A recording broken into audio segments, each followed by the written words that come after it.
All right, everyone, welcome back to Tanares RPG here. We are here in the last 2 hours before the end of the campaign. We are currently at $2,062,602 into this campaign. And here I was thinking, okay, we'll probably just crack 2 million by the time we get this thing started. And then turns out no, we're way past that, and we're already thinking like, oh yeah, okay, well let's see what other stretch goals that we've gotten past. Well, we've already gotten past like two super big ones after that. And is there anything else coming? Well, this is a good possibility. We'll have to see. So anyway, today I got Code here with me. You can see down in the corner. And Good. say hi, Code. Hi. That's what you're supposed to say. All in only. All in only, baby. Oh yeah. And then got Logan here from Logan Reviews, Logan Chaps. Hey, what's up? And he's also a big community member here, doing a lot of D&D type stuff. You also do a lot of board games, so definitely perfect. And we are going to have another guest that will be showing up in about an hour-ish so time. And I don't want to really ruin who it is yet, but is another big name in the board game world at least, and we'll get his input as well. So anyway, we got 2 hours here basically to go before the end of this campaign. Now I have like a certain schedule of things of, topics to kind of go over, but I'm sure we're probably going to get interrupted as new information potentially comes out. And Code hopefully will be helping me watch some of this kind of stuff. I slap the F5 key every 10 minutes. Yeah, yeah, exactly.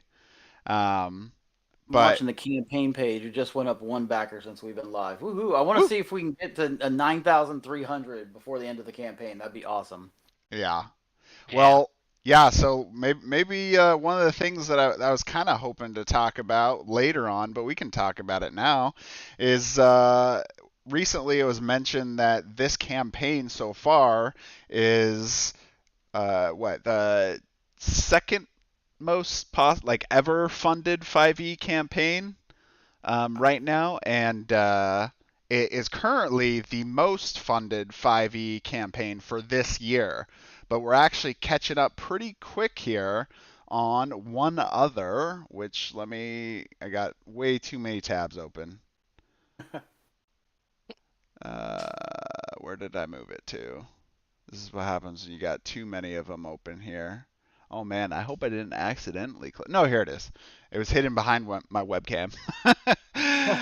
Okay, so you'll notice here strongholds and streaming is from my recollection is some like YouTube D&D person that made this campaign. But anyway, the important part is that this person raised $2.121 million for their campaign, and we're really not that far behind now.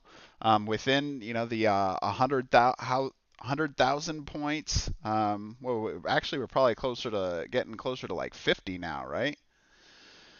So it's possible that we could catch up to this one and then become the most funded 5e campaign. I'd like to specifically point that out because it is important distinction. Recently, the Avatar Kickstarter, which maybe many of you guys might know about, was a very successful campaign. In fact, what it was it like 8 over 8 million? Yeah, something like that. Yeah. It was nasty amount of money, but it makes sense, right? That's a much more known property than any Tanares Dragori products, so of course that's much more likely. But they also are not a 5e campaign. I believe they have their own system for that. So, um, so And you got to think about how much of that money is going to go to pay off the IP, the licensing to use Avatar, Oh not yeah. just for the campaign stuff. This is all going for, yeah. True. That is a good point there, because I'm sure that's not cheap, and I'm sure there's probably like certain amount of like how many people are getting it. They get like a big chunk of it too. But anyway, so that is our current just I guess community type push goal. If we could reach it, it'd be pretty amazing. I don't know if we will, but it's always good to have your high, set your sight high there. Yeah. So let's move on to, if you guys watch any of my reoccurring series, we go over all the Kickstarter updates that have been coming out. In fact, this is the latest one. I think it got moved. Oh, no. It's down here. Okay, my bad. So we should be at number 13. Last week we did number 8, or I'm sorry, number 12. Jumping all over the place here. I guess before that, maybe I should just see what comments we have, because there's quite a few comments even before I logged in here today, which is great to see. I'm glad a lot of you guys are all excited, want to talk about the Kickstarter, and this is a great place to do it, because we're going to have plenty of time to discuss things, how people feel about things, what they're excited for, what they're not as excited for, everything. Yeah, need more stretch goals, definitely. All right, so let's go on to update number 13 here, all in boss fight and dice. So this one here, so this kind of happens a lot. There's a lot of like these discount discussions, which I noticed in the Kickstarter comments did happen quite often. I don't know if you guys were keeping as as much with the comments, but there's a lot of people talking about how like they didn't feel that the discounts Dragori was talking about was accurate. But that was from Dragori's perspective, is they're talking about discounts of like if you just took each individual item and then added it up, it would come to like these different totals. And people didn't realize, for example, like with the super kit, it already included quite a bit of discount. And so then when they were going to these like all-in pledges, it didn't seem like it was as big of a discount anymore, which of course, a little disappointing, but it is a little bit more savings every time. And we'll get to the stretch goals here soon, because I mean, what we're getting is, especially the last stretch goal that came up is, I mean, absolutely like a huge chunk of change for a publisher to make. But anyway, so you'll see here, this is the. Oh man, maybe you should help me on this, Logan. How do you pronounce this one? It's a Tarask. The Penumbral Trask.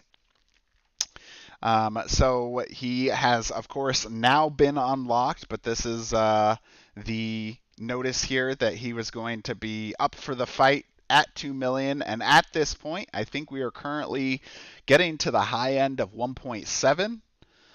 So it looked pretty, this came out pretty recent. So it came out September 27th, so that was 3 days ago, and it was looking like it was going to get pretty tough. Dragori goes in here talking about how there's this large jump in funding, which of course, as many of you following right now understand, that's exactly what we're seeing. We're seeing crazy amounts of money. Jump here to Kicktrack real quick. Kicktrack can't even keep up. I've been Nice. I've been going back and forth to it all day. Actually, right now is probably the closest I've seen it get for a good chunk of the day, because for a while it was like, I think it was like 10 or 15K behind what we already did. So it's just number 2 on Kicktrack. Nice. is it number 2? Let's see where we're at now. Yeah, Yeah, we're I at did. number 2.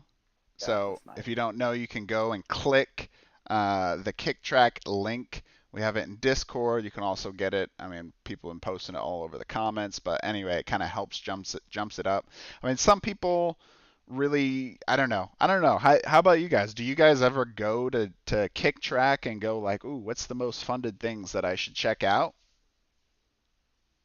Uh, Not not typically, but I usually been checking it for this one to see what projections during the campaign were.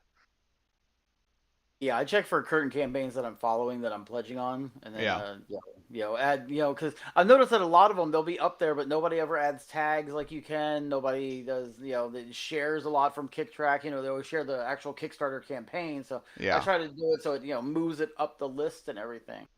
Yeah, I mean, from my perspective, every time I've used KickTrack is just to boost the campaign I'm already following. But I've personally never been like, ooh, I need to check KickTrack just to see what I should be looking at. So sometimes I feel like really the best value of this has nothing to do with that top 10 menu that everyone's always talking about. It has more to do with the information that's in there that tells you essentially how much funding there is in a given day, how many backers there's been in a given day, and then how many comments. Now, comments are actually pretty important, and this is something I even pushed Dragori on, which is part of the reason I think we started. You'll see like near the end of this campaign, the numbers picked up a little bit more. Was one about the updates, and then two was about um, like that treasure hunt and trying to get people more engaged in the comment section. And the reason why that's important is not just for the fun of figuring all that out, but it ties into the Kickstarter algorithm. So when people are looking for these different campaigns, if people are talking a lot in the comments, then it helps get it pushed up more than if nobody's talking about it. Obviously, there's other components in the algorithm as well, but that is a good component in there. So just even today, you'll notice, or last 3 days, right now it's showing 492 backers today. Yesterday, 305, and then 100 and let's say like 88. It's really hard to read this, even with it's kind of like zoomed in. And then comments wise, you'll see that we're actually just about to surpass the amount of comments that we had on the first day, which is good. I know I was dead beat after that first day. I was doing a lot of comment question answering. Yeah, it looks like, and don't even know if it's behind, whatever, because the pledge level on there is behind from what's on the actual Kickstarter. So yeah, Yeah, comments and everything. It says it looks like 907 for today, and yeah. the first day was 947, so it's behind by 40. But you don't know if that's up to date and accurate. So Yeah, I'm pretty sure this is like always behind, at least by like an hour or two. So if you're like following in the middle, you're going to get something pretty accurate. But then once you get these like large transitions, it's really not accurate anymore because you can start going to like these graphs here where they show the projection, right, of like how much money they think that you could go up or down. Like where's the point? And you'll see here, right? It says the high is 2,039,000. We've already gone way past that, so it's completely inaccurate at this point. yeah. So, Kick Track really is only somewhat good towards the middle of a campaign, but kind of getting at the beginning and the end, it's really not that accurate. Yeah, their site only updates. Dave says their site only updates on a given campaign once per hour, and the projections are updated once per day. Yeah. So anyway, going back to this update, we talked about how a lot of people are rolling in, and that's exactly what's happening. So we got this penumbral ungod monster who you can also get him painted.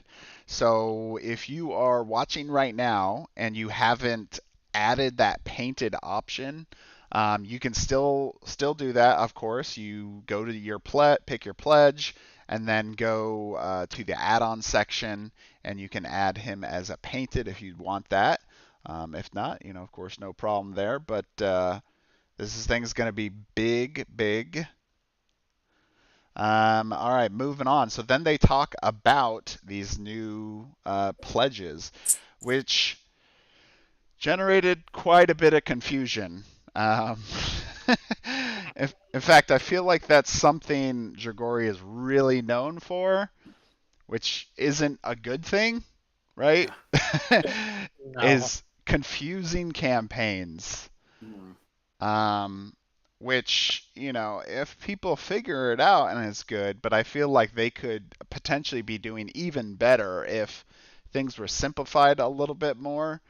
At the same time, Dragori offers like every kind of option you could possibly want, right? Versus like a lot of campaigns will be like, okay, well you can get the basic thing or you can get the deluxe thing, and then maybe we have an option for getting into the pledge manager, but that's about it. Yeah. Sometimes they'll offer little add-ons here or there, but Dragori has really done a lot of different options, which is great, but at the same time, it makes it very confusing, especially with some of the naming here. So RPG without minis, basically that is the essential kit, but you get all of the add-on items like the GM-less adventure mode, the dungeon map pack, which basically you get all the map, I think it's 12 maps, physical form. Then you get the power decks, which is all like the classes, so Dragon Blade, Madwalker, Redeemer, and help me, who's the last one? I don't know. I'm blanking. Dragon Blade, Redeemer.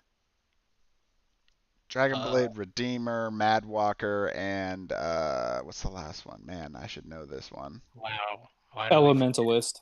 Oh. Oh, Elementalist. That's what it is. There you go. There. Good job, Tyson. Nailed it. So you'll be able to get all of those classes, spells, and abilities in these power decks. You can check that in the add-ons section more. It was something that was offered earlier. Another thing here is the dice, which came out in this update, so we'll talk about that. Anyway, so this gives you pretty much all those add-on items, but it's essentially the essential kit with add-ons. All right, going on to the all-in for returning backers, which is a poorly named add-on because you don't have to be a returning backer to get this one. It's basically you're getting the super kit with all the add-ons. Another thing to note too is, and I think it's in both of these. So for both of these all-in pledges, if for some reason you missed that first 24 hours freebie of the Gold Dragon, you can get it for $15. So it's basically, I think it's $14 discount off of the Golden Dragon if you're paying for that individually. So that's good if you miss that, or if you want just an extra one. In fact, I think someone was telling me that they added like 5 of them or something. Like, I don't know what you're gonna do with 5 golden dragons, but let us know if you know exactly what you're gonna do with 5 golden dragons. Well, I think that's the gifts. beauty of There it. you go. What are you not going to do with 5 golden dragons? I know, right? What can't you do, right? You splice them together and make Tiamat. Yeah. So another thing to note here too is that this pledge here comes with that new Ungod miniature. God, I already forgot the name. Terras? Yeah, Tarask. Tarask. I gotta know that. The Tarask, Penumbral Tarask. And then you can also get that miniature at the miniatures and cards level or higher. So this one's, of course, even higher than that one, but it's free for everyone at that level and higher. And then the last one is basically the everything, right? Like it's got all the RPG stuff. It's got all of the miniatures stuff. It's got all the board game stuff. You even get the mystical pack for free. So this is an important distinction. Someone was bringing this up the other day because it seemed a little bit confusing. For the mystical pack, the only way to get this one for free was to be a returning backer, which means you either backed in the campaign, a Dragori campaign previously, or you have late backed in some way. So you didn't even have to be part of the campaign. You could be sometime after. And remember, you have to use the same email as those ones previously. But anyway, those were if you weren't a returning backer, then you had to pay for this add-on. But this pledge gives it to you for free, which makes sense because if you're buying this pledge here, the one that comes with Arena of the Contest, Tanares Adventures, Dragon Collection, Madness Box, it's kind of already assumed you haven't been a part of the previous campaigns, right? Like it doesn't. Why else would they give it to you for free? Because you weren't there.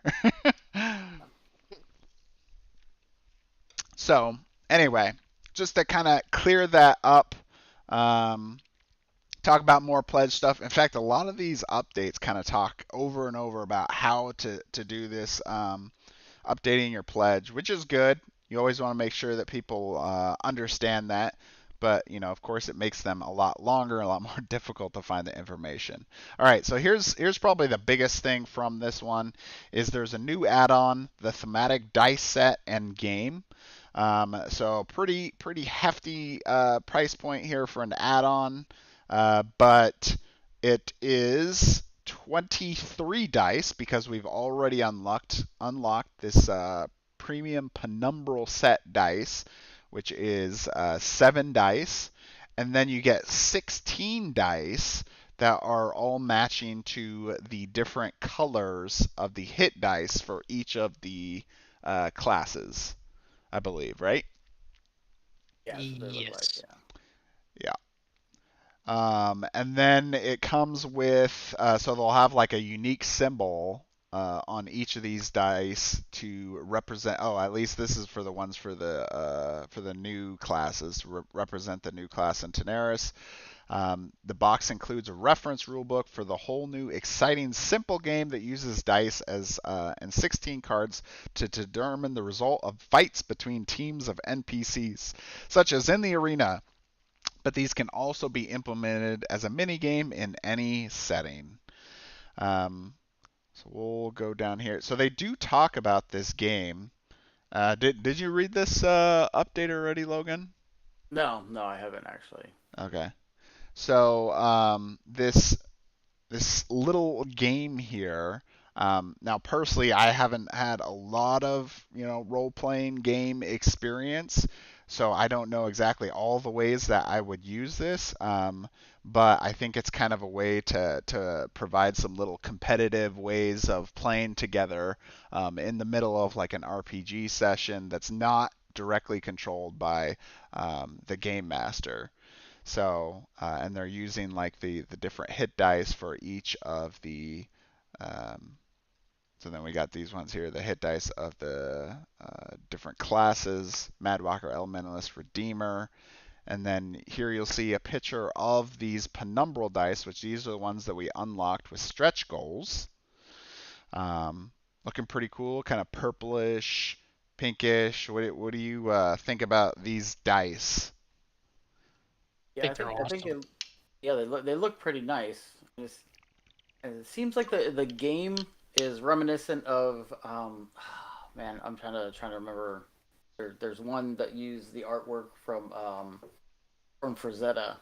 I think that might be the name of the game, where you roll the dice and whoever's highest you can use abilities and stuff. Kind of like how they're describing here. So, and it's a really fun game. So that'd be interesting to see how it implements into the Tanares game.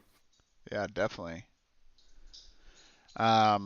So anyway, so we got these new dice here. It's all included now in that dice pack. And then, of course, like we mentioned earlier, the all-in pledge includes this dice add-on. So you get these cool-looking dice here. There's another photo of them.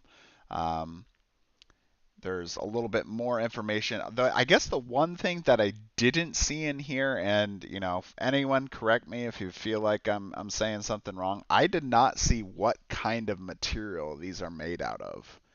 They just talk about them having like super sharp like edges, but they didn't. I don't think they ever said what kind of dice they are. Did they? Anyone see anything about what kind like material dice they are? Polyhedral. Yep, that's just shapes just- there. Yeah.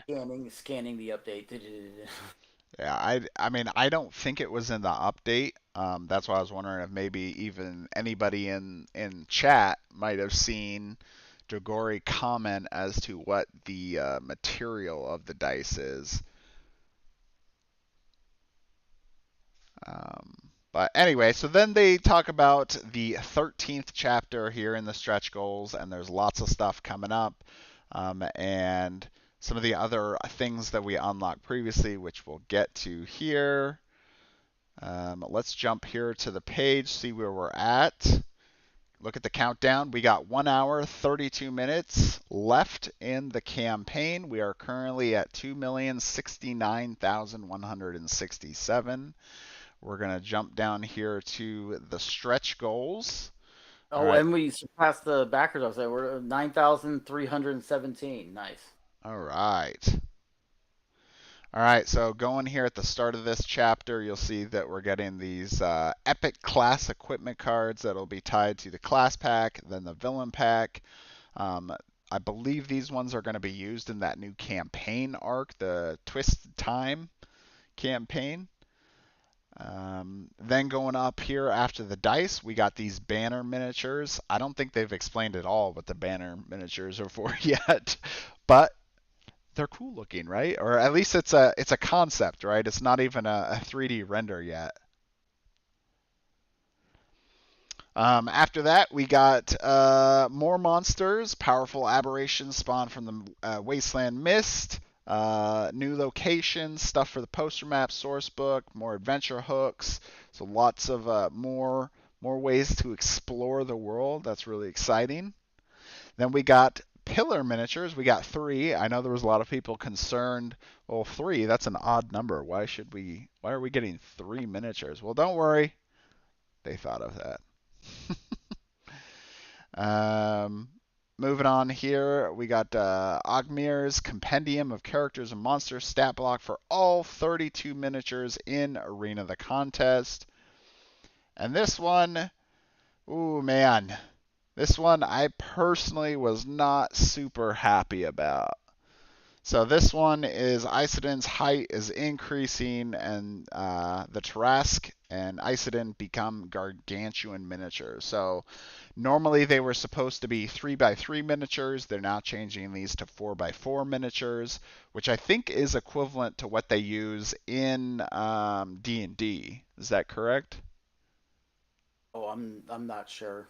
Yeah. I don't do too many miniature stuff with D&D other than what comes in board game boxes that I buy, like the adventure tile system. Gotcha. If you're talking about like heights, or I'm sorry, size ratings, Size rating. That would be accurate, right in line with what D&D does. Okay.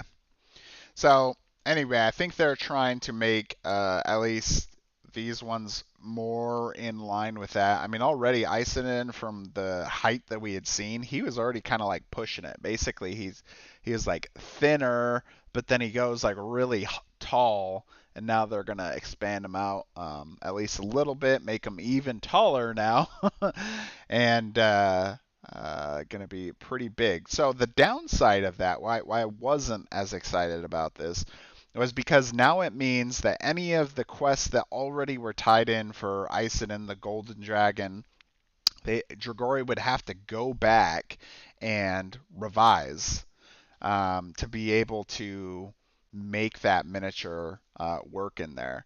So I wasn't too excited about that. Another thing too was like, oh well, what about the Elder Dragon? He's supposed to be, super big miniature. Why isn't he gonna be included? Well, apparently they've already been looking into this. They're saying, and we see this in later updates, they say that essentially these size upgrades won't impact the Gold Dragon or the new big bad guy here. That they're going to still work for boss versus boss and their quests, even with that larger change. I don't know how much that they've actually done a lot of testing for. And the reason why I say that is because a lot of the game is so strategic with the spacing and where things go.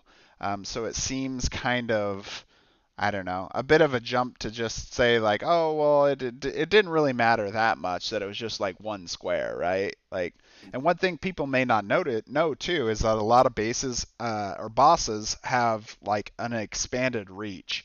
So they'll like for these guys for example have that 4x4 square, but then they'll have like a reaction attack range of 6 squares essentially versus what it was before would be 5. So that's starting to get pretty large size here. Um, anyway, let me know if I'm wrong on that, but personally, I was not super excited about that base change size. Well, hopefully they'll revise the boss versus boss to where they can add the Elder Dragon, since they're already talking about making that compatible with the other ones. So Well, and that would be cool to that's the add thing him into that too, mix. is at least according to Michael, who's the lead designer, he said that so the Elder Dragon is technically a 5x5. I haven't counted it, but he's a 5x5, so he's even bigger. That they said when they tried with the Elder Dragon, it just didn't fit. Like it still didn't work. But with these other ones, they seem to think that that's going to work. So I don't know.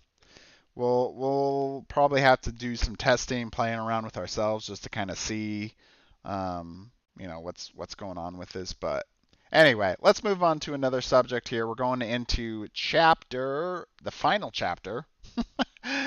So we got more cards with the RPG stat blocks for the Penumbral pack, Mystical pack. I mean, man, we're getting so many of these. There's going to be a lot of cards that are coming in this complete set here. Then we have, which they don't even say the exact number. They just say cards with stat blocks. I mean, maybe it's like the picture's accurate, but I don't know.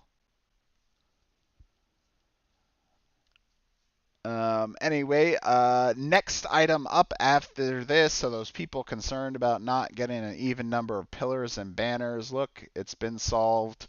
Now you have 6 pillars and you have 6 banners to have all of your symmetrical dungeons and whatnot. Next one up is Ogmir's Compendium of Characters and Monsters Stat Blocks for all miniatures ever made by Dragori. I actually thought this one was pretty funny. I felt like when I saw this one was like ever made by Dragori, I feel like we've already covered. Like they had one for Arena of the Contest, they had one for Dragon Collection. I think they had one for Tanares Adventures already. So it was like, what exactly is this one covering? I still don't think they've exactly said yet what this one's covering, but basically I think this is the catch-all. Like we're gonna do one for everything, so if there's anything else, we got it. So legendary box was a question. I mean maybe, but that was already when they said 32 miniatures. I just kind of assumed that was including legendary box, but I guess it's not because the count would be larger than 32, including that box. So that's probably what that is. Yeah, that one covers legendary box, which wasn't covered yet according to Dave. All right, next one is new stretch goal. Let's see what it is. Let's take this one. That way we can come back to where we were after this. Let's see what we got. So we are at 2.69, 069. Which goal? Oh boy, here she is. This is it, everyone. There it is. The final stretch goal. This is it. This is the one that I couldn't talk about, but I was excited. The new hero, the ninja, plus mini game. Oh, nice. Wow. Another. I'm not exactly sure what the mini game is, but kind of interesting. So the miniature, 9 cards, and the booklet, which I'm sure for that mini game. They got 2 different hero pads here shown, so maybe she's a crossover. Now, the reason why we expected this one to come originally was because she was shown in the Boss versus Boss rulebook. And let me correct that. The updated Boss versus Boss rulebook. So she was just shown as like a question mark, question mark, question mark. So we're like, oh man, she's got to be coming for the RPG. We're waiting and waiting and waiting. Nothing, nothing, nothing. And then people saw, if you go down back to our stretch goals down here, you'll see that there was the subclass here, Rogue subclass Ninja, which was the exact same picture as what we had seen before, and was thinking, oh, well, she's got to be coming. And then we got all this other stuff, but then we didn't get her, and then it was the final boss, and it was like, okay, well, I guess, is she still coming or not? And Dragori said that they were like, well, everyone was asking for the ninja, so we decided to add her. Which I got a really good laugh from, because I was like I didn't say anything because I expected she was already coming. Like it was a surprise to me that she wasn't planned to be coming to begin with. So let's see, 9 cards. That's let's see, 9 cards, 2x4 per roll. But what is the last 1 card probably for that minigame?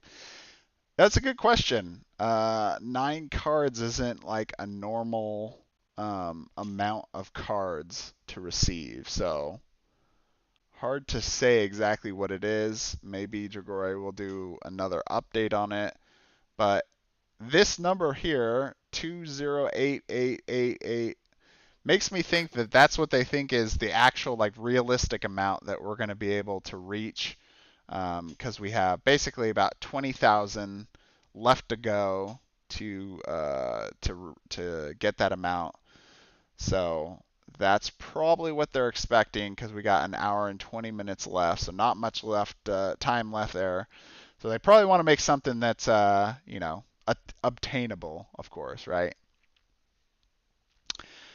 Maybe special heroic action, that's possible. I would assume that they would have just called it a heroic action if that was the case. They also show her specific picture here. So you'll see that there's 4 of like a tactician coloring, and then on the other side, 4 of the controller class coloring, and then 1 just extra one. So maybe it's just tied to this new booklet. So this content is supposed to be shipped at the same time or earlier than Wave 2 Tanares stuff. It's supposed to be shipped at the same time. So currently the estimate for shipping is April or May, and I think they said received too. Yeah, I think that graphic we were looking at before the stream, said April, Yeah. May, everybody should be fulfilled. Everything should be fulfilled. Yeah. So fulfillment begins March. When the fulfillment means they are on a boat. That doesn't mean people are getting it. It means they're probably on a boat or they're on a plane or whatever to get there. And then April, May, all fulfilled. That's going to be a tough timeline. There's a lot of work to do. There's a lot of stuff that they added in here. So I really hope that they'll still maintain that timeline. And it's not just because, I want things as soon as possible. Because honestly, if it was just, me that they only had to worry about, I'd be like, take your time, make sure it's perfect. But they've already promised Tanares Adventures backers that this specific campaign, like this guy over here, that this campaign would not affect their delivery. So if they had to delay it due to design, that is going to be a huge blow. Just for the company's reputation to then say, oh well, we can't make it because we added too much stuff for this other Kickstarter. In fact, that's a good point. To bring up because I've seen this multiple times being brought up and people saying, I think even in the chat here, someone was asking why, for example, this Ogmir's Compendium of Characters and Monsters stat block isn't physical. I'm pretty sure a lot of these digital items that are coming up is so that way they can still work on this after the print order has already been issued. Because if they have to try to get all of these extra little items out before that print order, they're probably not going to make it. But with this, they can make these digitally after the fact and send it to people while, things are being made, or even potentially all the way up to when people start receiving their items, and then say, oh yeah, here you go, you got all this other content. Yeah, and with play testing it out, making sure it's balanced and all that stuff, being in digital form, even if they mess something up and then the physical stuff comes to everybody, they can always update the digital afterwards for whatever was messed up the first time that they issued it out to backers. Yeah, exactly. So, it would be nice to have in a physical form, and if you really want to, obviously you could, print it out for yourself after the fact. But I can see why they're not going to do that. It also, is going to increase the cost for them too to physically send all of this as well. And not even just that, there's also the space requirements of trying to fit it into boxes and stuff like that. Just broke 2.07 right now. Boom. I watched it rotate the numbers. Boom. Yeah, you guys are getting there. We're getting there. Keep going, guys. Keep going.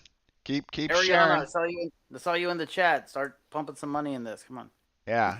Share it. Share this out with everybody. We got an hour and 16 minutes to make this last. You want that ninja? Get that ninja. Now, question: but all these mini games are coming out with the dice and then the ninja and everything. Are you going to even have time to play the right? Arena? All these mini. Do we really need mini games to play? We got I know, so much right? other content. At this point, you're going to be set for life. You'll just be like, you know what? I could just die now. Yeah. From the Arena of the Contest and then the Tanares Adventures campaign and then the RPG and all the other stuff. It's Wizards of the Coast is going to get mad. They're not going to be selling any of their own campaign stuff that they're reissuing in 2023. I think I saw some articles that they're redoing 5th edition again. Yes.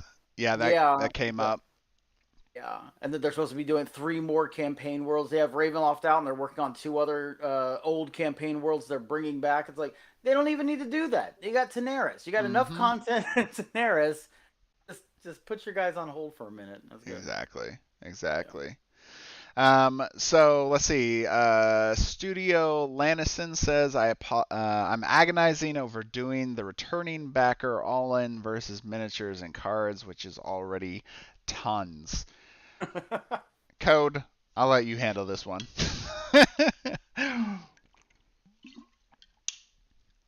He probably already fell asleep. This is Code's in the bathroom. Yeah. So they actually the 2 pledges that you're talking about actually are pretty different pledges.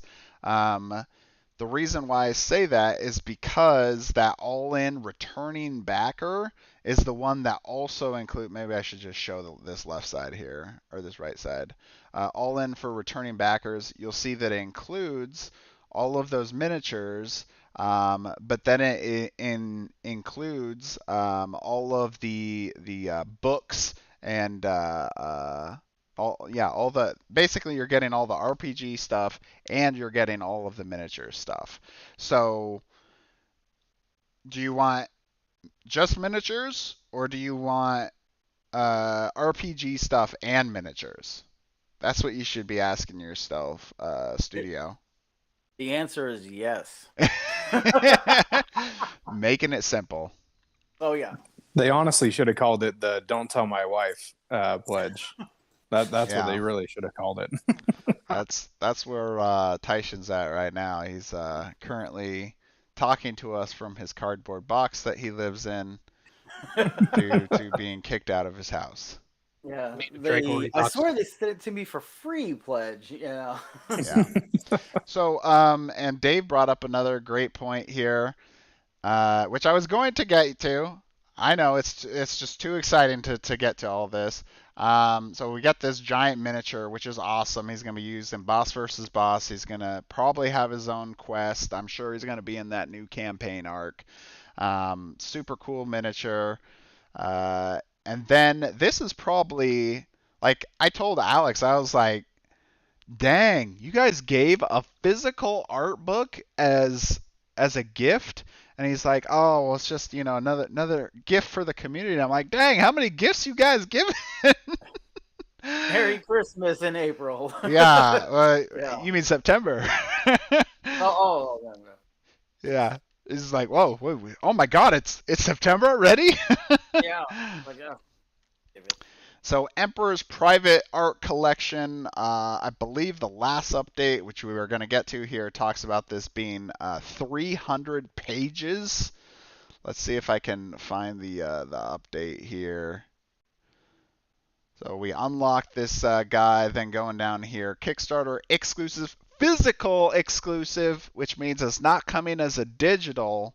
It's coming as physical only. 300 pages, lots of artwork, including characters, monsters, locations, and more. The last art book has quite a bit of like lore and aspect to it, but from the sound of this, is it's mostly just going to be pictures. So I know somebody was asking if it's going to be translated for like French or Italian or something. From the sound of it, it sounds like this is just like just artwork, and that's it. You talking about the original one that came with the Yeah, first, let's give it a look here real quick. That's the one I got. Right. Yeah, I got the digital right here too. There you go. This one. There you go. Right there on my shelf with my role playing stuff. Right there. That's this one right here. Although that was called the World Book. Yeah. Art and World Book. Yeah. Yeah. It's got all the. There was so much lore in that book. It was awesome. Yeah, there's a lot of lore, and in fact, right, you'll see this artwork here, which is completely outdated. They've already changed about how the map even looks in Tanares RPG. Now, a lot of the provinces and everything are still, pretty much the same, but there's way more going on with it now. Mm-hmm. But anyway, you'll see there's like the forward here talking about the world, then they talk about the product, building up for the RPG. So this is the second edition. So the one that Logan was just showing is the first edition. Yeah. So there was no, I don't think there was a digital version of that one. I think it was a physical only as well. And then this one came out for the Tanares Adventures campaign as a digital like reward basically. So it kind of building up for the RPG, and then you'll see about the Imperial Capital was coming, and then after that it goes into pretty much all the same kind of lore and stuff that was already existing in the original version 1 of the art book. So talking about the Malrokian curse, talking about the gods here. In fact, I have a video that I've been working on, but then the Kickstarter's been so crazy busy, I'd never been able to finish it yet. And then now I have another big project that's coming down the line that I'm not even gonna. So eventually we'll do some lore videos. It just doesn't seem to be the top of the list of items. Let's see. Let's take some other questions. So yeah, art book alone is so nice for immersion of the RPG and Tanares adventure games. Definitely agree there. GM-less mode, that is what I'm compelled most by. Without that, I'd not go for all the RPG stuff, as I already have a few I'm not playing. Yeah, I feel you right there. Yeah. Yeah, I'm sure that happens. Oh, yeah.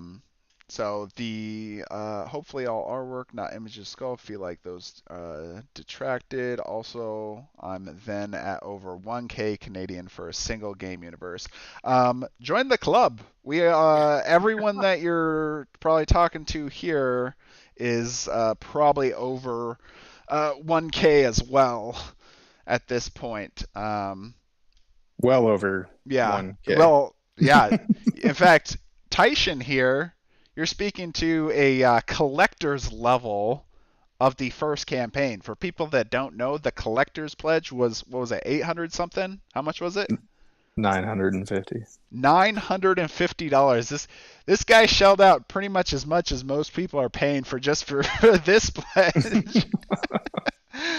in one before that, and then he's jumped on for Tanares Adventures, and now he's jumping on for the RPG, which is now why you understand he's living out of a box and not allowed to go home.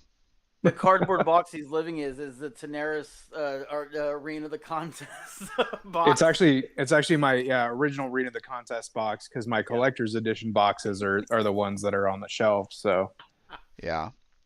Shelf in the back of the cardboard box. I mean, it is a very hefty amount of money, of course, right?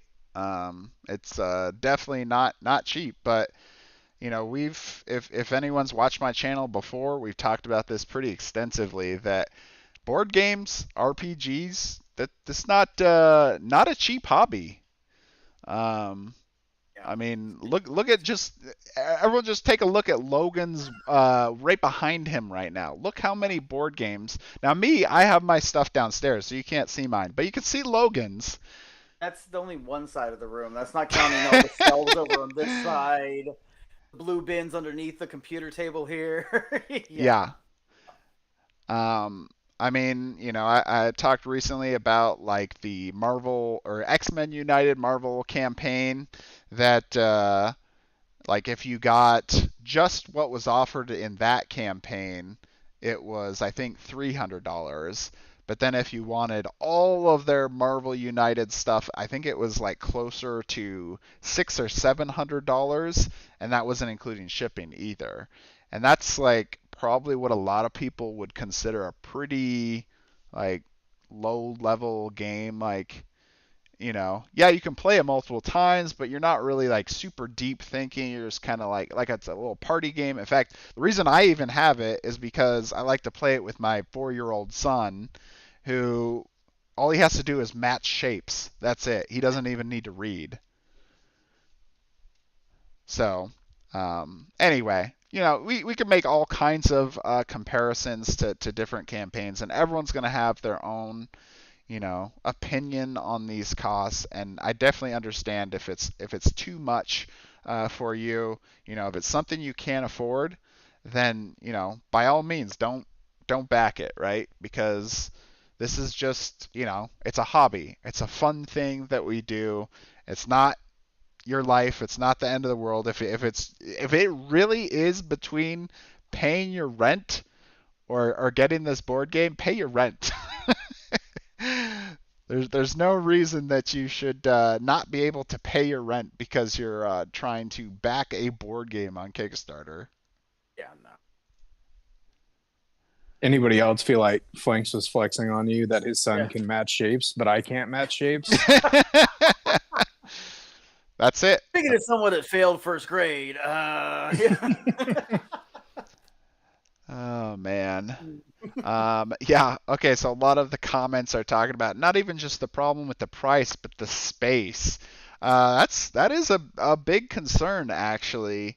I mean, I wish I could show you guys, but just even, you know, in a similar shelving scheme as you have there, Logan, like the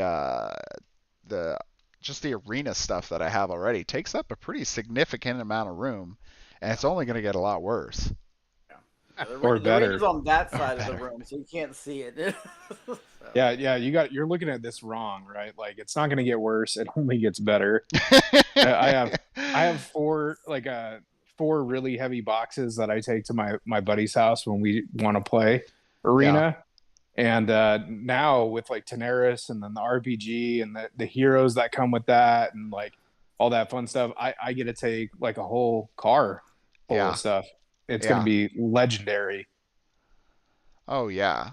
So Don't only think about going to conventions. I've seen people. God. I don't know if you guys are familiar with Cthulhu Wars and stuff, but there's a lot of big stuff. I know somebody, his whole trunk was full of the Cthulhu Wars stuff, and he didn't bring any other games. Just all of that stuff, and it filled up his trunk. It was crazy. That's how HeroScape is. Anytime somebody brings HeroScape, they're just like mounds and mounds of stuff. Oh God. So in fact, so I see them already talking about it, which is exactly where I was thinking this was going, is with the amount of content that this one is providing and the amount that you're going to get from all the Tanares adventures, like you basically need a forklift to back up to your house and just like drop off like, you know, a pallet of Dragori product. If this doesn't come on a pallet, I'll be shocked. Yeah, right? I mean, I like I should buy stock at IKEA. Yeah. Yeah, exactly. Couldn't they do an add-on for a Klax shelf? The Dragori shelf. Oh my God. Yeah, you're You guys gonna are be awesome in the comments. Yeah. I know. Yeah, keep it going. You're gonna have potentially a little bit of a space problem. You can combine things down. I'll say, for example, like the Elder Dragon box, I eventually just tossed it because there's really no reason for that box. It's the only thing in there is the Elder Dragon, and I've just decided to leave it together. So I'm never gonna put it back anyway. So I might as well just toss the box. It's already looking like that new Ungod, monster that we just unlocked. Yeah, he's gonna be similar situation. It's probably gonna be the same with the Gold Dragon too. So there'll be a lot of extra boxes you can toss. A lot of these packs are getting brought down. Go ahead. I was gonna say you don't really even need them. I mean, you see it right there on your shelf, and the dragon behind it, and they look wonderful outside. There's no reason to pack them away. The big ones like that in a box, you can just leave them out, and they make great conversation pieces for when you have company. You'd be like, oh, what's that? Oh, well, let me tell you about this Kickstarter. Yeah. All right, let's get back to stretch goals here. So moving on here, we got even more locations and hooks. Now with the penumbral plane, more monsters, the unevolved ghostly beings from the ethereal plane.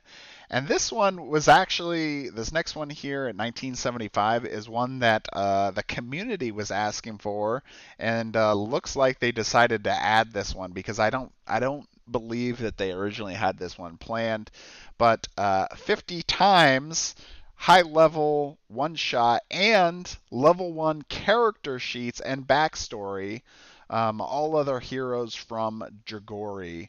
So earlier on in the campaign stretch goals, we were going to be getting these like level 1 actually, I guess they didn't say level 1 specifically. They said that they would provide these character sheets of characters from the games that you'd be able to place essentially as like Avalon or something, or Jade or any of the other characters, and have that character already kind of pre-built for you, which in my opinion is honestly one of the higher level rewards, because just being able to get people into playing a game can be quite a bit. And so if you have like a pre-made sheet like this, I can say, here, why don't you just, go through these and pick which character you want to be. They don't have to go through the whole character creation process and try to figure that out. You just give them a sheet, and then they're, get in there and get playing.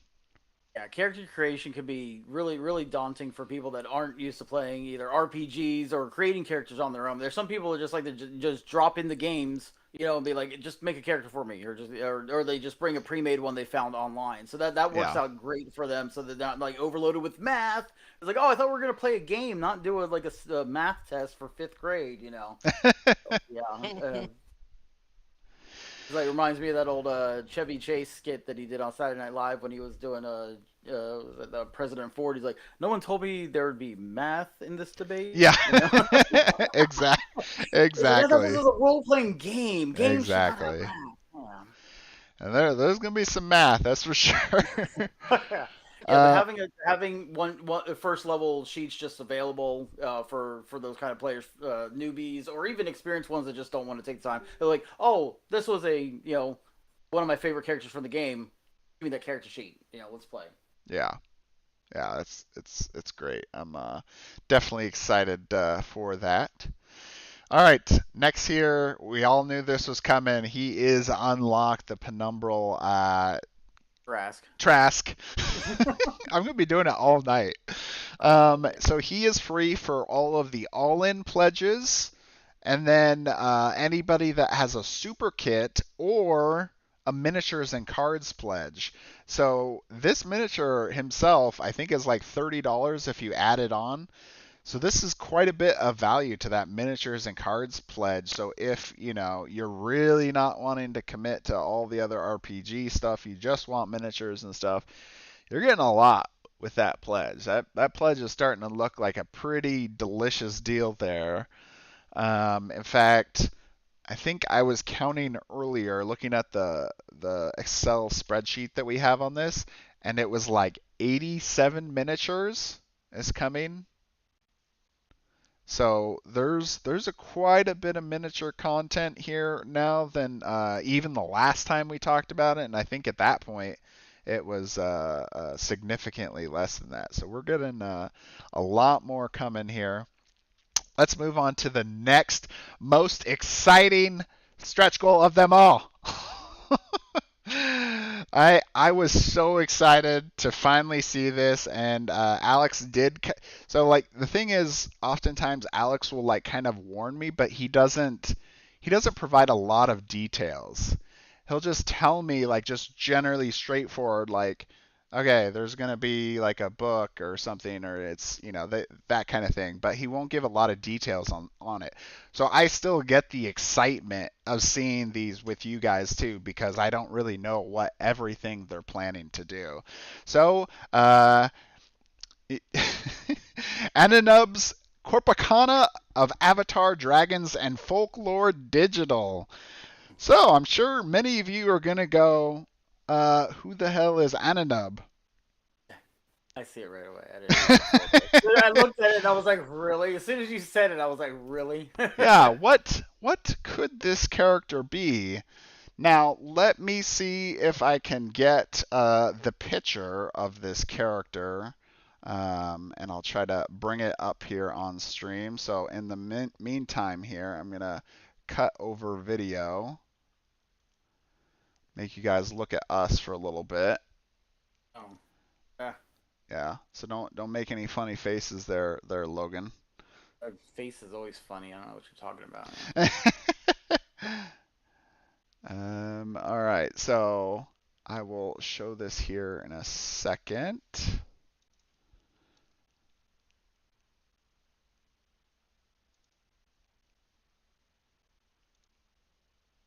Oh, it doesn't come up through that. All right, let's try to find another way that'll pop up. Maybe I can open it with. While you're doing that, I'll read some of the chat and say, yeah, keep up with that. I need a cellar. Yeah, you probably do. But watch out for water damage, though. I saw somebody had some game that their cellar like flooded, their basement flooded, and they lost like half their games, and it was horrible. If I upgrade to the all-in for returning backers in the Pledge Manager, will it be more expensive than it is right now? As far as I know, the Pledge Manager stuff, as long as it's after the campaign before fulfillment begins, it should be the same price as during the campaign, right? Correct. Yes, all the prices will be still the same as long as you at least get in for this campaign.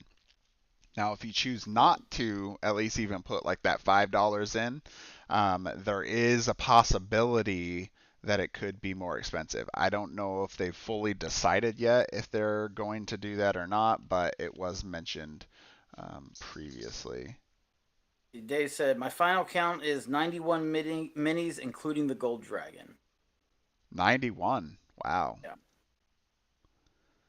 That is a lot. That's a whole lot of minis. Yeah. Elias is saying, will one be able to get the legendary box in the pledge manager? Yes. Yes, definitely. All right, here we go. You guys ready for this? You ready to see who this character is? But oh, wait. Hold on. So close. They're ready, but you're not. Yeah, I know, right? They're ready. Here we go. It's coming. It's coming. Boom. There we go. In all of his glory, the mighty Ananub. That's right. We are talking about a banana. Banana. A banana. Banana. So, just for size, by the way. Just Yes. for size. let's go back to where this all started. Wait, let me make sure it updated here. I think it picked the wrong one. Hold on. There it goes. Okay. So, let's go back to the beginning so we can explain this to everybody. If you're really not involved with this whole story, I'll just give you the quick and dirty. It's a community meme, basically. But let's go into the details beyond that. So you'll see this picture here is a lot of Dragori products showing up, and this tasty, delicious-looking banana here sitting as well. This is a picture that was produced by one of our community members, XR, which you may have seen him here before. So when he received his items, for some reason he thought it would be good to have a reference scale item to realize how much was coming in his Wave 1. So he decided to use a banana for that. It very quickly caught on to people wondering where they get this banana, like if he received it with his pledge, and then it kind of started cascading from there, asking if this was a banana dragon, we progressively kind of move further and further. The community gets pretty wacky. So at the time, I asked people to start sending pictures of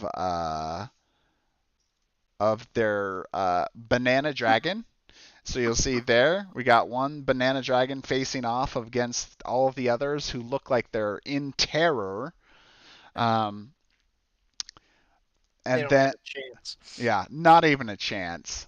Yeah. Moving on here, this is my personal picture, the Elder Dragon taking on the Banana Dragon. It was quite the battle. Yeah, but from the side there, you can't really see too much of the wingspan on that banana dragon. Yeah. Like you could the other picture. No. So, anyway, of course, you're getting this that it started as a meme, and as we kind of went on, we came up with the idea that the Banana Dragon should have a name other than just the Banana Dragon, and so it became Banana in reverse, obviously, which is Ananub. And then to kind of continue the shenanigans, let's jump back here. Let's see. I don't think I even have that update up, but kind of feel like the last stretch goal should have been an Ananub coin that we launched, oh like man, a cryptocurrency. that would be amazing. Wait, a cryptocurrency? Yeah. I thought you were Ananub talking about a physical coin, and then I was No. like, wait a second. Yeah. No, like Doge and Shiba Inu, like it should have been Ananub, and then we launch our Ananub own coin. cryptocurrency. Yeah, absolutely. Okay. Yeah. Okay. Because that's what you do. You take something that turns into a meme and you make it crypto, and then everybody gets millionaires overnight. All right. Yeah. I mean, why not, right? And it's Ananub board gaming crypto. Yeah. The crypto for board gamers. Yeah. I think it might have been the one right before this. So basically, there was an update that talked about the beginnings of this treasure hunt that they were planning, and they wanted to like piece this story together, which I think it might have been this update here. And basically they were talking about like who's your favorite character. And so people started putting what their favorite character was. Yeah, here it is. Comment and let us know who is your favorite Tanarian character and why. If we get more than 50 comments, you'll immediately unlock the 1550 stretch goal, blah, blah, blah. And then most mentioned character will get its own avatar if they didn't already. So Jade was pretty popular. Penumbral Dragon was pretty popular. But I decided to come up with a story for Ananub, the dragon. Now, when I was doing it, I realized that a lot of people were going to think, oh man, that's stupid. The banana dragon, that's just ridiculous. So then I was like, well, how about Ananub, the lost dragon? Because he has existed in a time even before most of the other dragons and any species populated the planet, that he was lost to time and everyone has forgotten about him. Now, I'm telling you this whole story not to just meme you.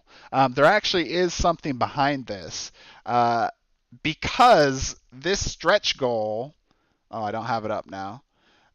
This stretch goal that we're talking about is actually still going to play an important point in this stretch goal, because basically the idea is Ananub is going to be a sage who basically analyzes the different monsters, the avatar dragons, folklore stories, and it's going to be part of this this like PDF that they give out to people here. And the most interesting part is they are planning to, and this is going to be something that maybe not everyone's going to know, but because you guys are joining this stream, I'm letting you in on this. That Ananub is of course actually a dragon, but he looks like a human, so he's disguised himself, unlike all the other avatar dragons who are just giant large dragons that destroy the countryside. So of course it makes sense then as to why he's lost and nobody has ever heard of him, because he's been living among us this whole time. Nice. All right. Well, that was fun to talk about that for 10 minutes here. Talking about a banana. Banana. Anyway, then let's talk about the next one here, which we talked about basically already, that art book. This is a huge deal. If you can afford an all-in pledge, it's really going to up that value quite a bit, because art books are usually not cheap. If you look at any other game campaign, they are expensive type add-ons that usually can increase shipping costs and stuff like that. So there's going to be those components as well. And then, of course, now we are here at the ninja, which we talked about already. We don't know her name yet, and we don't even really know everything about her. I will say, though... Oh, go ahead. They're chanting in the comments that, they're only 10,000 away from unlocking the ninja. Oh, boy, not long now. We're getting there. Got 45 Almost minutes there. left. 45 minutes. Who's got 10,000 just laying around? Worst case scenario. Yeah, right. You don't need rent for next month, right? Another 10,000 is nothing, right? You live in that My cardboard rent box. is 10,000. I said, no, you're not paying It rent. is You have now. an extra 10,000 laying around for cardboard box. Just drop it on the campaign real quick. Yeah. Oh my God. So anyway, we got this one here. We got a lot more coming. You want to read some more comments here while I'm looking up here something? I'll talk about talking about Ananub. Oh yeah, keep it up, Savior man. Dragon, the Avatar Dragon of Pratt Falls, and then 10K. Ananub is the Faceless Emperor confirmed. Someone was asking about the legendary box. The page is too big for me. Where to talk about the legendary box? It sounds cool. I like to look into it. And last responded does not talk about it. I believe you'll have to wait for the pledge manager. And of course, Codes is on here. Ananob the Sage, the next hero. So I will just talk about the legendary box real quick. I believe previously it was priced at $129, and that included the Elder Dragon, which you see right here, with it. And that was the price at that time. I'm assuming that it might still be at that same price, but it could be a little bit higher. That was during the Tanares Adventures campaign. The legendary box includes 16 additional heroes. It includes 3D walls. It includes 3D doors. It includes 3D switches. What else does it got in there? It's got it's all stuff that was in the Imperial box and stretch goal.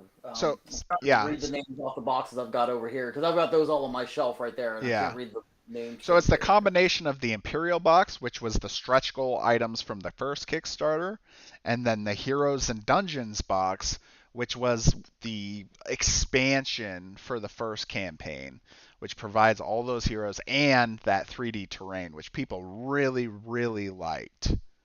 Yeah, it's great.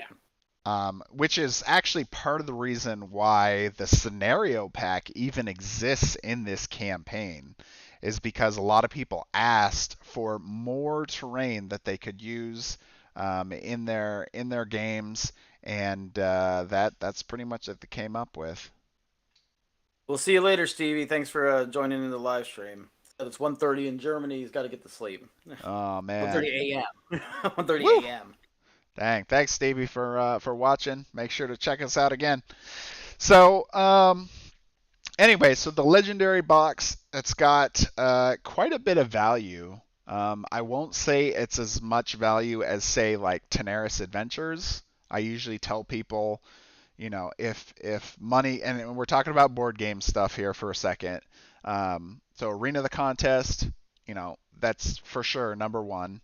Then Tanares Adventures would be number 2. And the reason why I say that is because it expands the PvE side of Arena of the Contest so much and changes so much to it that you just can't compare. Like, you could get all the expansion stuff, which is cool, and it adds more replayability and stuff like that, but it doesn't really change your game like Tanares Adventures does. So I always say Arena of the Contest, Tanares Adventures. Then I usually say the Legendary box, because the Legendary box provides so many additional heroes, and then, you know, that 3D wall content that it makes it really worth it. Yeah, TA adds heavy campaign mode. Heavier. Yeah. It's like, and then if you can get everything, just go ahead and grab everything. Yeah. if you can afford it, just go ahead. Right? Yeah, sure. If you can, then do it. Yeah, I'm still waiting for the Tanares Adventures myself because I was not able to get that first wave. So I'm still waiting for it. And then I get to play that. Yay. 80,000. Or 2,080,052. So just 8 more thousand. Next 40 minutes. Come on, guys, you can do it. Go all in. What if you want this stuff to enhance your 5e D&D games, though? Yeah, no, the miniatures and stuff would be great for, especially, I know a lot of people like to do theater of the mind, and just like to, you know, play with character sheets, pencils, paper, and dice. But I mean, if you're one like me that likes to roll the map out and draw everything out, or even play on some kind of like foldable board, like the Arena of the Contest board, you know, where it's just the grid.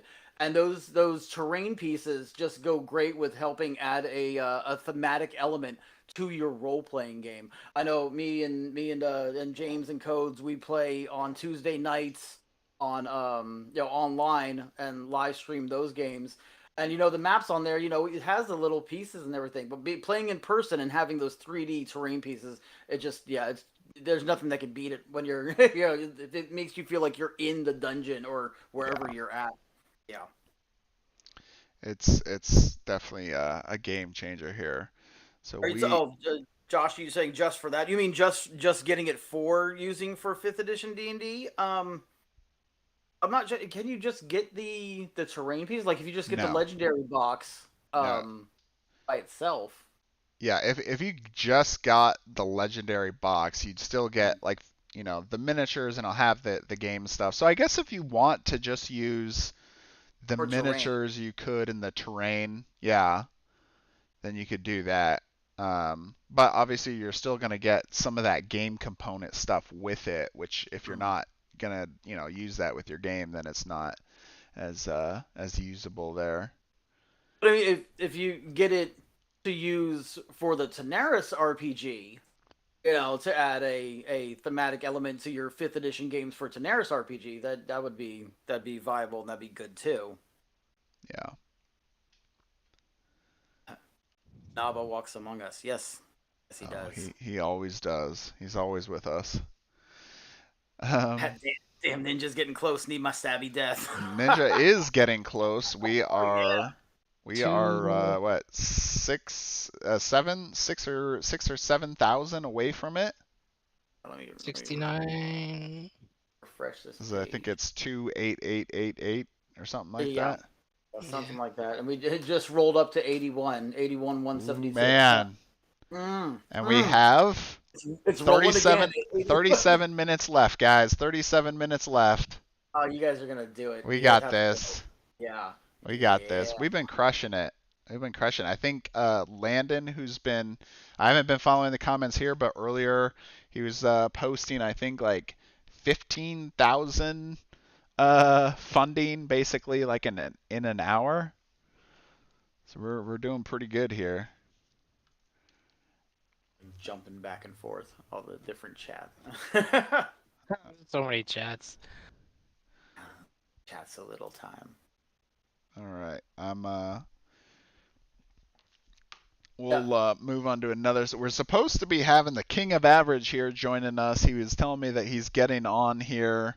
So he could be here any minute. In the in-between time, we'll kind of move on to another subject here, which is Dragori support and the Foundry VTT project.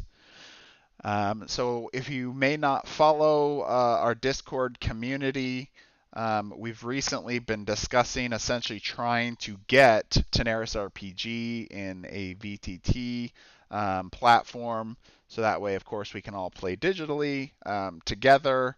And, Dragori has already announced, and we can go look here at the campaign. They even show here on the beginning VTT content. Any pledge tier that includes all digital books will receive maps, monsters, items, and high-resolution ready-to-use files for your favorite VTT platform. We also include dozens of tokens with the artwork of Tanarian heroes, monsters, and villains. So there's a lot of stuff that'll be done here, and specifically, there's a lot of different ones out there, but they don't really provide all of the expandability, and we would like to be able to get that, at an easier level for people, so that, for example, like if you had Fantasy Grounds or something, you don't have to pay some kind of subscription or something just to play something that you may have already purchased. So we're talking about using Foundry for that, and I'm already going to say I'm definitely no expert on all the different platforms out there. Oh, we're getting blasted that there's a new update. Oh, really? Oh, yeah, update 17. Hey, Update 17. We're live on updates. Here we go. Here we go, boy. Free art book for every all-in, the final stretch goal. Less than 1 hour left, which of course you all know because you're watching this. Yep. 300-page physical book unlocked for all 3 all-in pledges. More than 500 backers, 100K raised today. Good job, everyone. Discount in the all-in RPG without miniatures increases from 125 to 154. Interesting. The discount in the all-in for returning backers, which is actually available for everyone, increases from 231 to 295. The discount for all-in miniatures increases from $325 to $398, and final stretch goal revealed. Final subclass banner revealed. Today has been crazy, and we're not done yet. First, we unlocked the penumbral. What? Tarask. There we go. Got it. That now seems like it was ages ago for those who've been following the campaign. Then we unlocked a new digital book for everyone. Old news, huh? And now we got the art book. This changes the savings. So I'm assuming. Oh, I see. So they're counting the savings because it includes the book. That's why the savings has changed. Yeah. Yes, it's an extra $35. Yeah, you're getting basically extra $35 for free. And then the final stretch goal, which we talked about, the new ninja hero. That was such a swift, sudden blow against Tanares that we were left wondering, did someone help us? And we didn't even see it. The ninja is our most special, unique hero yet. You can flip her hero pad for completely alternate persona. Even her stats change. Whoa. Okay. Since the ninja is also one of our RPG-related unlock stretch goals, rogue subclass, she also sneaks up on enemies based on a completely new mechanic, which way the opposite figure is facing when she attacks. I swear, didn't we just talk about this like a day or two ago? Like this was in the Discord. Someone mentioned this exact same thing. Nice. This new mechanic is exclusive to a new game mode coming in the Villains Pack, a Capture the Orb alternate PvP game mode whose map is specifically designed for our new features, and it uses many of the miniatures in the Scenario Pack. You need Arena of the Contest and Tanares Adventures to play. This is the moment. Call to everyone you know, talk to your friends, drag your players, masters to the project. Let's beat this final stretch goal and end the campaign in absolute victory. And going down here, and I think these were the subclasses they already showed today. They probably just didn't talk about them, like the Ranger Bowmaster, Cleric Domain, which we already knew about, and then Paladin Oath of Light, Sorcerer Summoner, and then Rogue Ninja. And I think we haven't talked about this Monk, but we'll get to that later. Anyway. We have our other our other guest here. Hello. Hey. This is King of Average. How's it going, guys? Hey. Good. How you doing, man? It's been a while. Fantastic. Just ending a work day, so I'm doing good. Oh man. So you're definitely ready to chat it up now, right? That's right. Awesome. Well, we've already been going for about an hour and a half here. Oh man. Oh yeah. Yeah, just raging here. What's left to be said? I know, right? Like it's pretty much done now. What's left to be said is that they earned in like about $5,000. They earned that last final stretch goal. That's what's left to be said. Oh, you know what? So I invested just time for that. checked. Yeah. I just checked before I joined. I was like, oh man. Well, okay then. Mhm. Yeah. It's a big deal. So, anyway, if anyone's been following his channel, he did talk, I believe, a little bit about this Tanares RPG. A little bit. And today you did put out a new video on the unboxing, which I didn't comment because I always hate like the feeling that some other creator is gonna come in and just like, here, look at my channel. Man, I've never cared about that. You feel free to. I think that's silly. We don't play a zero-sum game here. Yeah, I know, right? Specifically, it was the fact that a lot of your video today was about comparing the differences between Arena of the Contest original and 1.5, which I did that as well. And got to talk about those. So I thought it was kind of interesting to be able to see what your opinion on it was versus some of the things that I said. Totally. You might have to tell me. So I purposely avoid, if I know I'm going to unbox something, I avoid watching other people's stuff until afterwards, and then I go see like, okay, am I crazy? Am I the only one? Because otherwise, some people can be really bummed or really excited, and it kind of, I think, colors how you go into it. Yeah. So I try to just go into it based off of whatever updates I've been seeing or anything like that. And so, like for this one, it was like, I mean, they talked about the miniatures upgrade a lot, which is huge. Like it's Yeah. awesome. But I was like, well, if you change manufacturers, that means everything's actually been touched. Yes. And sure enough, the dragon's been improved and all this other stuff that wasn't even really touched on a whole lot, which is kind of cool to see. Thicker player boards, stuff like that. Yeah, yeah. So when I went through it, I know you did spend a lot of time on the miniatures, which was great, and I did, Well, that's all I had at first. Yeah.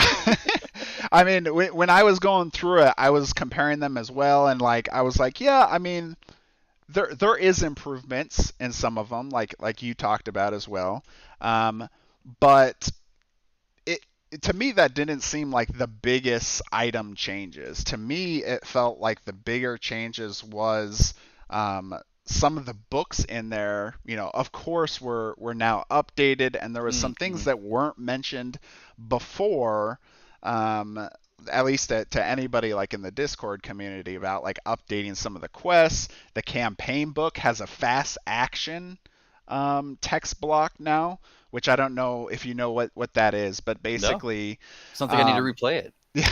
So I mean, it's basically what it is for the people that they just want to get playing. They don't want to read, like a 2 or 3 page like narrative intro. They just want to play, and they're planning to do this for Tanares Adventures. And so basically, they did that same thing with the 1.5 arena. Oh, sure.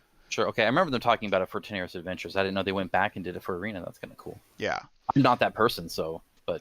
I mean, I don't think it's throughout the entire campaign, but like that first thing you have to read, I think like 2 or 3 pages to like get started. Yeah, I just came across one where we were playing a prototype of another game, and it had like a 15-minute read session at the beginning. And people was like, "Oh my gosh, what is this?" Yeah, exactly. And especially like if you're playing with people that maybe like aren't super into like the real high fantasy type stuff, they're kind of like, okay, sure. Like, can I get another drink over here? Yeah. Well, it's a balance, because at the end of the day, they drove over to your house to play a board game, not read a book out loud, right? Yeah. But at the same time, you want context and you want the interesting things and stuff to have meaning too. Otherwise, you may as well be playing a high score victory point game. Exactly. A narrative game. So it's a balance. Yeah, and a game like this or other games where, like, for example, I've recently been playing Nemesis. Very, thematic, right? The theme is important to tie, the gameplay together with it, and it makes it much more enjoyable if you have that theme. And I think it's the same thing with Arena. So if you don't have that, it's not quite the same level. So yeah, Nemesis actually is a interesting point, because I think the story within Arena, like when you're playing the game, and this how you can go on like essentially sub objectives or side quests almost, right? Whether it's rescuing some people or some prisoners or whatever it might be, and that kind of happens dynamically in the game, and then there are mechanics around it, like, okay, you have this many turns to do. I think that's really important. That's not just the written story, but gameplay. Yeah. Right. Yeah, there's a lot of those tie-ins, and there's going to be even obviously way more with Tanares Adventures than even Arena the Contest did. Yeah, for sure. I think it's going to be pretty cool. I'm excited for it. I had hopefully some constructive negatives way back in the first Arena. Yeah. And Dragori Games was one of the only companies. There's literally a handful. Like I think we're up to 5 now that have ever contacted me after a review to go point by point, saying, "Okay, please tell us what you really think. Was there anything you didn't mention? How can we improve? That kind of stuff." And I don't even know if I could react that way if somebody was like critiquing my channel or something like that. It's hard to be that humble, but it seemed Tanares Adventures just checked every box. So I'm really pumped for that. And then with the RPG, like one of the issues was reusing one bad guy for every like named bad guy, like the vampire and stuff like that. And now they have the villains pack where that's solved. It goes step by step. And okay, here's the orc baddie, here's the vampire baddie, here's Yep. So that's really nice too.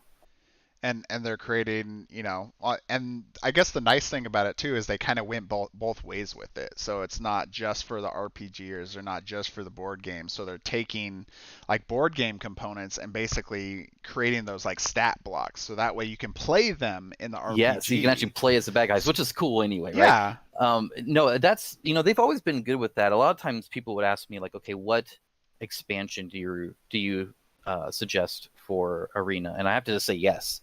Because they're really good at. Well, I mean, if you think about it, like how they package their deals, there's value for pretty much whatever you want to do. If you're PvP, you got this. If you're PvE, you got this. If you like both, then double yes, I guess. But like each pack was kind of like, hey, do you want terrain within the dungeon top back when it was separate? Yeah. Or do you want more classes? Okay, well then you want this, and so each one added a lot of value, and they're doing the same thing with RPG, right? Yeah. I mean, even the card solo thing. In fact, right? I'd almost lean in that they're really leaning into that more than they did previously. Oh yeah, 100%. Yeah, I mean, they're literally and they're smart about it too. It doesn't feel like, like oh man, they're just stingy and they're doing this and they're doing that, like a day one DLC in video games or something. Like they plucked it out. It's like, no, this is just added value to what was kind of already there essentially, which is pretty cool. Exactly. So like you mentioned, just day one, right? So people could bring up like the gold dragon for this campaign was the day one thing.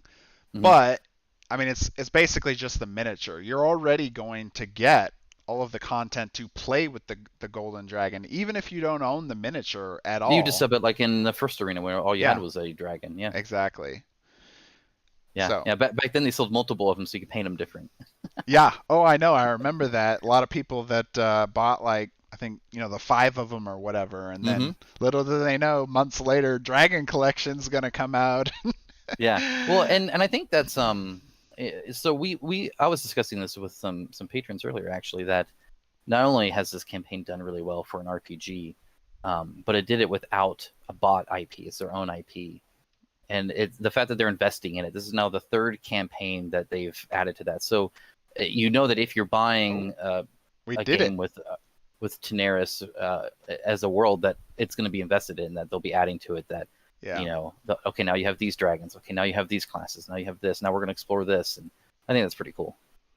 Yeah, and that's, I mean, been a big reason a lot of us have continued to back, is because they continue to support this past product. Yeah, it's not a one and done deal for them. So just to jump in real quick here, since we've reached our milestone, we have now not officially, but at least I'm just declaring it here because I'm looking at the Kickstarter page. We have reached 2,090,000, which has now surpassed that 2,088,000. So we have unlocked the Ninja miniature here, which is the final stretch goal of the campaign. Yay! Yeah, that's and awesome. That number is still climbing. It's still climbing. It's still going. Guys, you don't have to put any more in. We got it. It's fine. Yeah. One more. well, now that they know that there's a ninja, they're like, oh, well, I guess I have to back now. No, seriously, that's me. So my favorite character in original Arena was Mir, because she could kind of go through walls, because it's about as close as I could get to a ninja. So definitely excited about it. The villain pack's a requirement for me essentially now. Yeah, villain pack is pretty awesome. Honestly, I'm really excited about the classes pack, because we are getting essentially 8 new heroes. The amount of heroes that this Kickstarter has come with is like absolutely crazy. I think we're at 15. Anyone can correct me in the chat, but I believe we're at 15 new heroes. But we're going to get just those 4 classes to begin with. The Dragonblade, Madwalker, Elementalist, and Redeemer as heroes. And then they decided, well, let's make them alternate genders, because there was the artwork for it. And then, of course, right, for a role-playing game, why shouldn't you be able to be the male or female version of that class? Well, Michael, the lead designer over at Dragori Games, decided that he didn't think it was right to just release the miniatures. He thought that these also needed to be hero characters, and was like, I'm going to work, even more overtime, which I already know he's already working an insane amount of overtime to begin with. But he really wanted to make sure that these new alternate gender characters were going to be heroes as well, which is super awesome, right? The dedication level to this. I'm just trying to get to that specific page. They've changed the page so much. Every day it's like a completely different thing. Mm-hmm. Yeah, 8 miniatures, Dragonblade, Redeemer, Madwalker, Elementalist, and then 8 specialized hero pads, 8 poker size passive cards, 32 poker size attack cards, epic level cards for the new campaign arc. Were you aware of that, by the way? King of Average? Of what? Of the new campaign arc? Oh, yeah. They're adding even more and more, right? I know, right? It's that's what I kind of liked about it, is that there's as somebody who is just starting to dip their toe into like an RPG thing, there's still a lot here. Like this is more content than some whole Kickstarters for like a first into a game, right? It's kind of insane that they're doing this much, but they've done it a few times now, and so I imagine they're pretty good at writing this stuff out and balancing it and doing all that kind of stuff. They've already proven that, so then it's just kind of, okay, here's some more for those that want it. Yeah. Well, there's definitely lots to have. And a thing to note too is, while as much as we love Tanares world universe, this is going to be the last one for a while. So if you're, unsure about it, like it's not going to be coming back anytime soon. Like we could be probably, I'd say 2 to 3 years potentially if they were to like add on something or do something else. But they're moving on. They're going on to a completely different board game, different universe, and going there. So this will be the last time to try to get this. Obviously, officially. Much of these items will never make it to retail.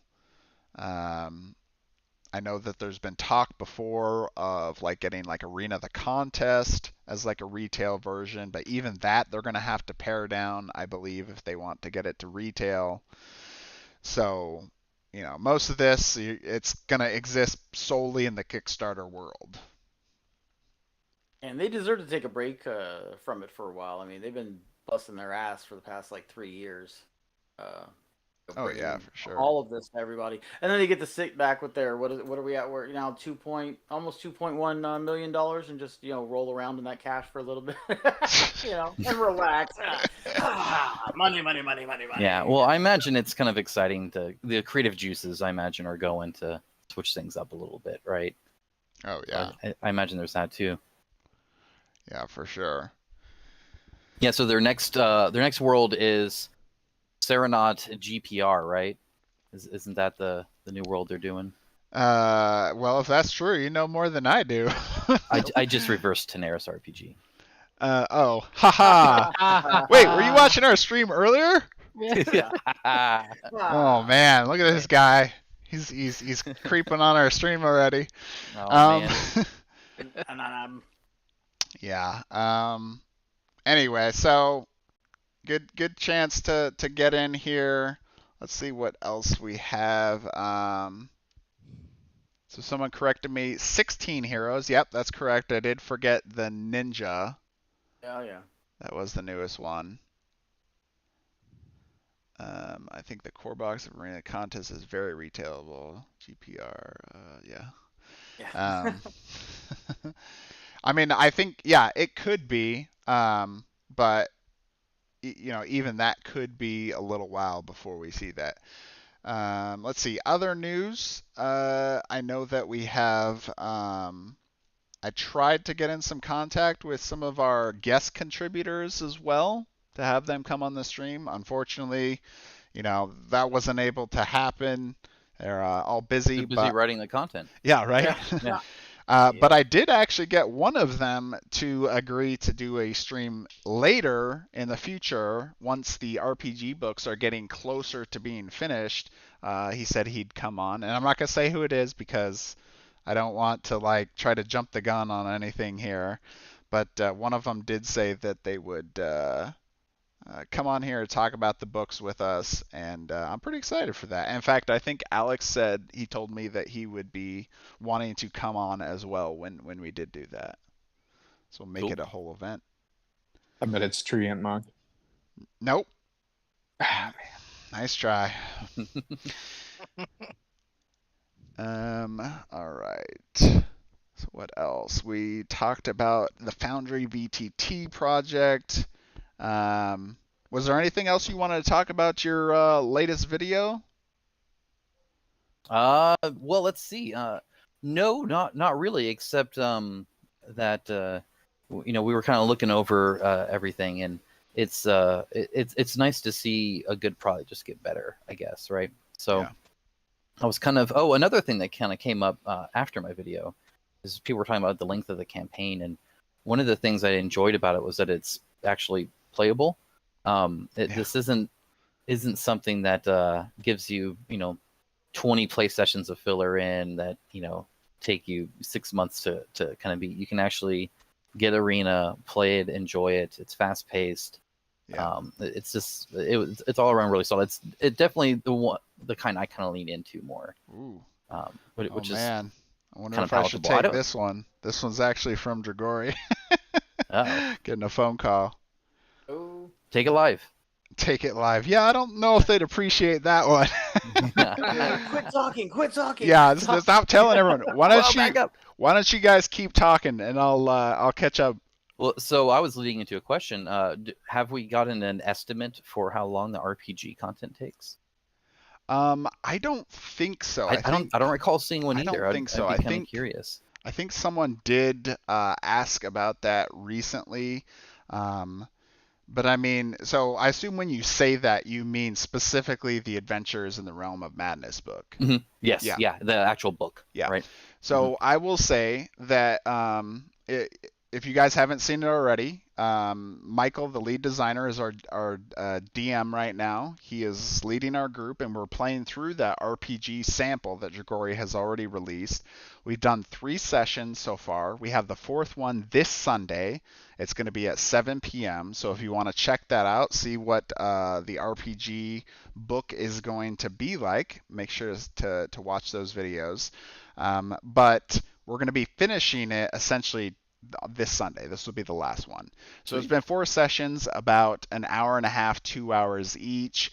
And of course, that varies about how much your players ask other things. Yeah, I or was how going to much you double vary any off. number you gave. Yeah. So I'd For say, me. yeah, just with those 4 and assuming about like 2-ish, 2.5 hours-ish each, right? You're getting probably like 10 hours. And that's chapter 1.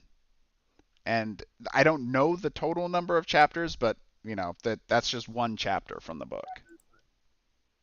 More than one. Yes. More than one chapter. Yeah. More than one chapter. Yeah, I'm pretty sure it's safe to assume there's going to be more than one chapter in this book. Cool. No, that's a hefty amount then. That's awesome. Yeah.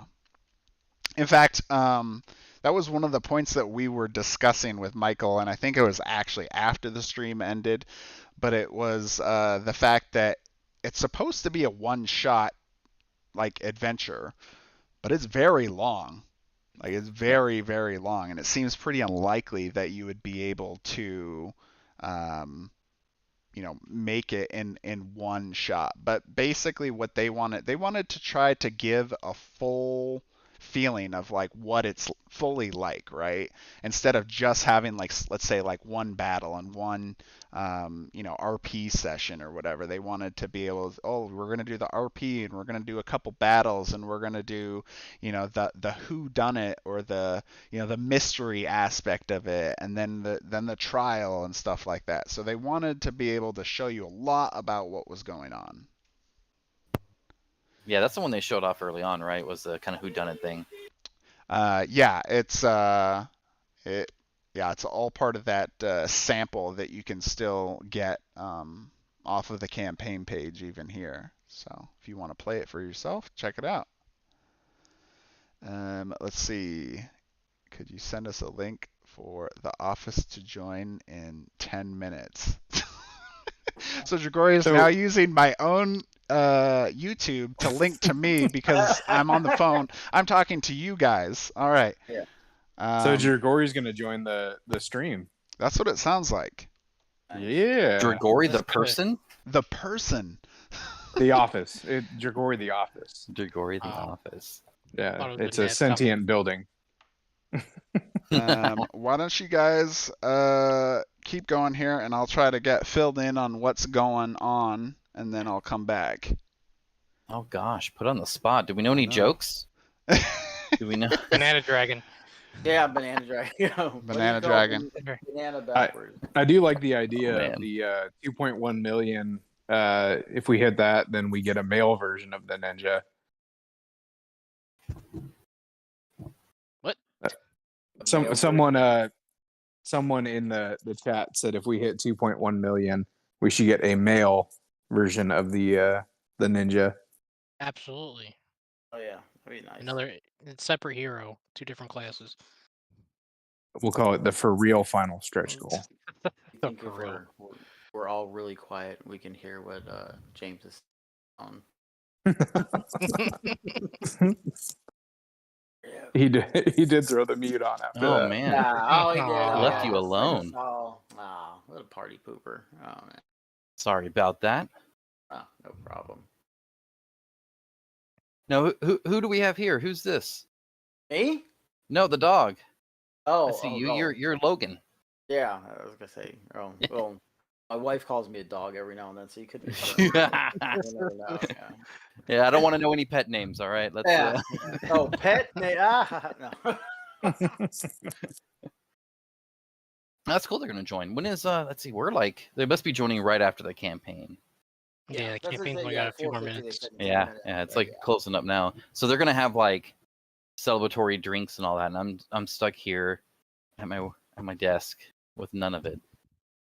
I feel like they're gonna pop on with just the champagne like spraying Just the everywhere. What time is it there? I think it's late for them, right? I don't even know. It's almost 5 p.m. for me here, but I'm in California, so. Yeah, Yeah, it's 6 here, so right at the end of the workday was kind of nice. What are we doing San so Paul, far? Brazil time. It is almost 9 o'clock. Almost 9 o'clock. Yeah, that's late for the office. Yeah, I should have known that because my stepmom lived in Brazil. And you just need to know the time where she Yeah, is. because I called my dad out there. Oh, you do know, the conversion all the time. Yeah, that was a couple years back. Okay, what's the word? I'm not actually unmuted in there. So they are going to join, and they are going to, I think, be like with video chat here, so everyone else will be able to see them as well. Nice. So yeah, I heard you guys for a second while I was sending them the link. They're 2 hours ahead of my time, which is Central, so 1 hour ahead of Code or Eastern time. So it is 8:54 for them right now, so not too late. just in time to pop champagne bottles. Yeah, exactly.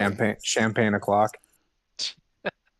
Champagne o'clock. There we go. Hey Gabriel, how you doing? He's probably working on getting in there right now. So Gabriel is the marketing and social media director, I believe, for Dragori Games. He's still working on getting his mic up, it looks like. All right, how much time we got left here, guys? 5 minutes. 5 Oh, minutes. man. Minutes. Exact 5 minutes 15 seconds, according to my little timer here. We're at like 2,095,775. Definitely another cracking that. another 4,000 and some change will be to 21. Come on, guys, let's at least 2.1. 2.1. 2.1 just Let's get sounds that good. point. Yeah, who wants to say 2.09? Yeah, right? Five. That's just ugly. Add those painted options if you haven't done it already. Add it all. They're What high was the name of quality. What was the name of that other Kickstarter, the RPG Kickstarter you were talking about at the beginning of the stream? Oh man, no, we're still not close to that one. That's like Avatar? 2.1. No. The Avatar is like 8 million or something absurd. Uh-huh.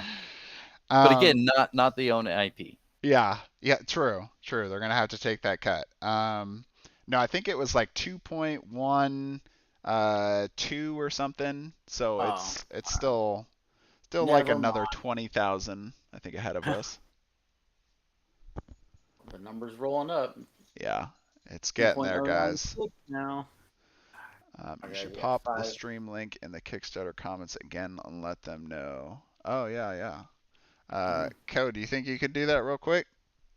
In the Kickstarter Sure. comments, put the Yeah. stream link and let people know that Dragori is jumping on here too.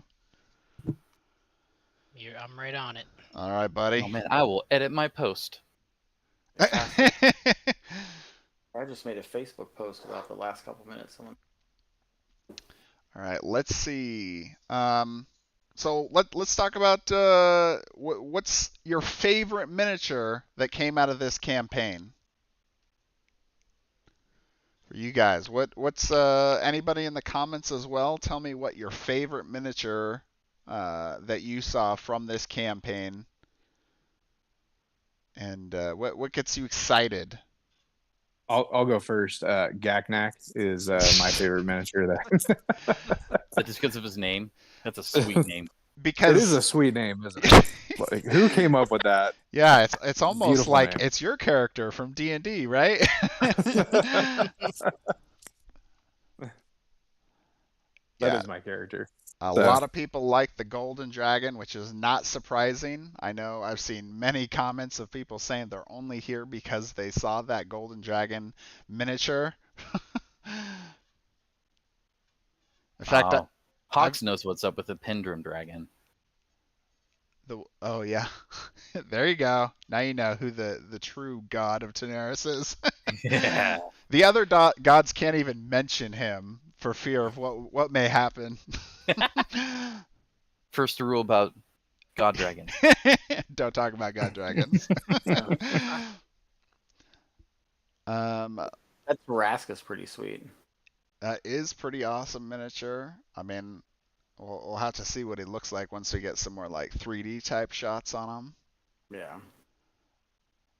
I really like the idea of like these. If you guys see my screen here, the Curus miniature that have like the angel wings that you can detach. That's pretty awesome to be able to have that. Hey, there's Gabriel. All right, Loading. Aha. cut Oh, out. Almost dead. oh. Almost. Can only chill. Camera can only handle so much of them. Yeah, right.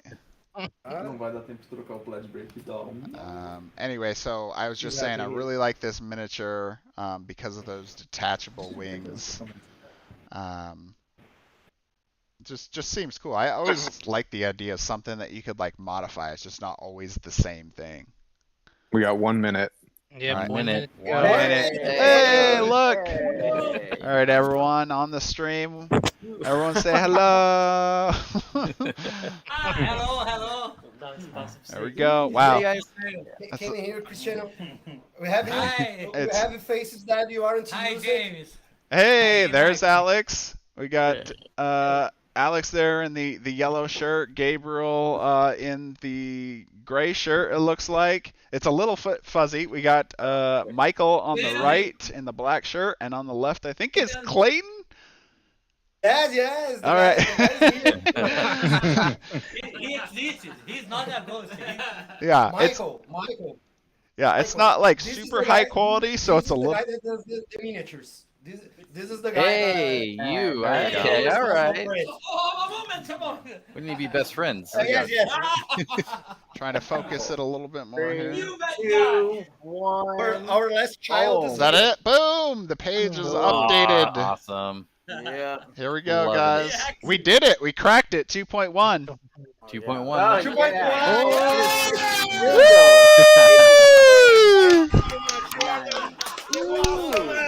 Oh my god! I didn't believe it. We're never gonna make it. I won. I said it. Oh man, there were bets being made. Yeah. I present Cristiano to you, James. He's our other fellow manager.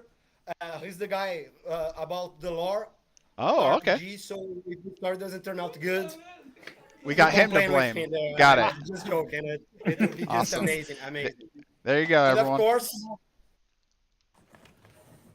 the guy. Hey, there's Dan. Kickstarter company man. Mr. Update. Over. Oh man, in fact, I think we need an update right about now. Oh, I can. Oh. I've been sitting in this chair for the last 31 days. Oh, I believe that. Oh man, well, Guys, now serious for everybody here. Listen, I would like to thank you everyone. no. Every single of you, you helped us a lot. Thank you from the bottom of my heart. Yes. Let's play some romantic music. Really, because you always helped us a lot, and it's our time to make the game as good as possible. Yeah. You can count on us. No, as in a hurry as we are, we just wish that in the last minute to be here to thank not just James, Michael. It's always a pleasure to be with you and all the guys here teaching. We follow you guys as much as we can. It's not possible to be in touch with us as close as with James as we'd like, but our last message is thank you very much. This community is awesome. We know how hard it is to be here. We know the COVID took his due. We know how much we depend on you guys to do our dream on be gap in this bridge between RPG scenes and board game scenes. I think it got done. We are seeing here in the squad, here in our group, new guys from RPG coming, new guys from board games coming, wishing to know more this awesome world that is Dungeons and Dragons 5th edition. So we are here to stay for the moment. To thank you a lot, and as always, we'll take a breath on the next few days. But we have many updates to come to talk about everything that you guys keeping unlocking and keeping unlocking, and you keeping pushing and you keeping unlocking. We are beyond happy to put a game as good as this. Okay. Well, I think all of us are definitely very happy as well. I mean, we wouldn't have gotten 2.1 if people were not happy. So I think that's pretty clear. But yeah, I mean, I think a lot of us appreciate the support and the willingness to, accept the community's feedback and be able to see, for example, I know like the alternate gender miniatures wasn't originally on like the possible ideas, and then eventually kind of came up, but that's always amazing to see that. It's about miniatures. I'd like to especially thank you, Michael, because when he made our first miniatures, I came desperate to him and what can I do to improve? And he gave me the right directions. And now we could see the people are liking our miniatures. Oh yeah, yeah, they're really good. Thank you a lot, because we didn't know Stardew, we didn't know and it's amazing manufacturer. So thank you, really thank you for the I'm happy to help. No, it's great to have that match the quality of the gameplay. So it's real nice to see the final version as good as it is. Michael, as I mentioned to Michael, and I think it's the guy that described him best. We are knowing awesome people on the RPG scene too, and one of awesome guys. If everybody who follow him is there, put our thank you to him. That is Ted Psychora from Nerd Immersion. When I show him one video from Michael, and he's a guy from RPG scene that have a lot of amazing miniatures on his background, he sees Michael video on the new arena version and say, no, but this guy isn't a reviewer. He do a CSI with the that's how professional you are. So we want to thank you a lot, guys. Professional. I like that more than obsessive. That's nice. Talking, but again, thank you very much. We'll see you all in just a few days. Thank you. Keep it Awesome. going. Yeah, congratulations. Go Thank celebrate you, and then Dragori take some days team. off. Yes, get some rest. See you guys. Congrats. Bye, guys. Thank you. Awesome. Well, that's fun. Whew. I'm actually shocked that we did finally make that 2.1. Like I was like, oh. The last couple seconds we made it, which was Oh, pretty yeah. impressive. Yes. Like And over- $112 over.